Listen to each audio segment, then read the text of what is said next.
This is Craig Haugard with your Financial Issues Ag Update.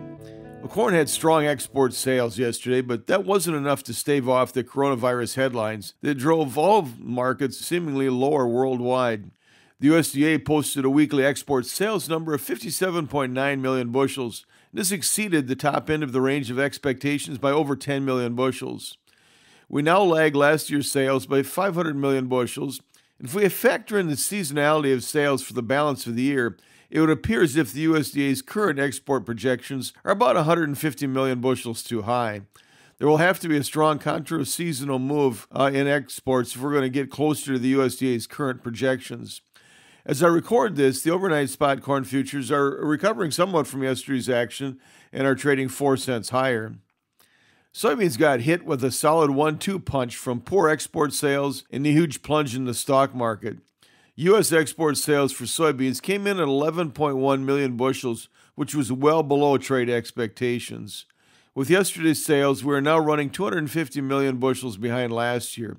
We had net cancellations from China. It appears as if demand is down on their end everywhere. It should be noted that Brazil and Argentina are both recording diminishing Chinese demand versus years in the past also. The strong dollar is going to continue to make the world export market difficult for the U.S.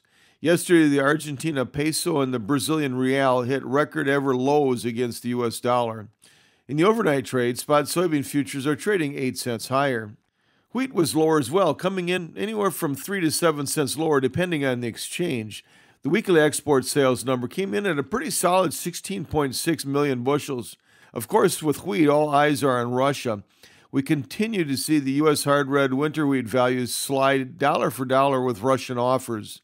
Russian currency is panic sell-off mode against the U.S. dollar, and I think we hit a 4-year low versus the dollar yesterday. And Russia says it has no plans to restrict export volumes of wheat with a tariff.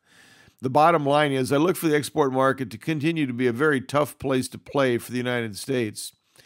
In the overnight trade, however, we're seeing kind of that continuation of a broad rally that we're seeing in the other grains, with Chicago, Kansas City, and Minneapolis all trading a nickel higher as I record this.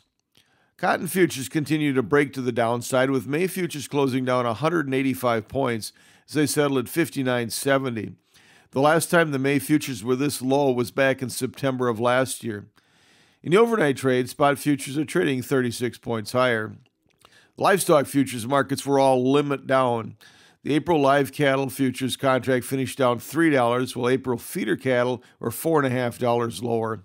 Lean hog futures were hit as well, with the April futures finished today $3 lower. And of course, all three will be trading with expanded limits today.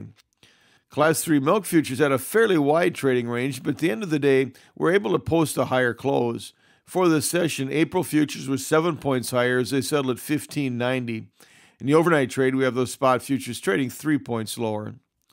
While the livestock futures were getting kicked around, the cash livestock markets were posting mixed closes. At the close, we had choice beef boxes 8 cents higher, so they closed at $207.17, while selects were $2.22 lower, settling at $196.49. Pork carcass values were a bit stronger, closing up 37 points to settle at $69.19 per hundredweight.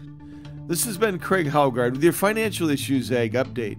We'll be right back with more financial issues after this.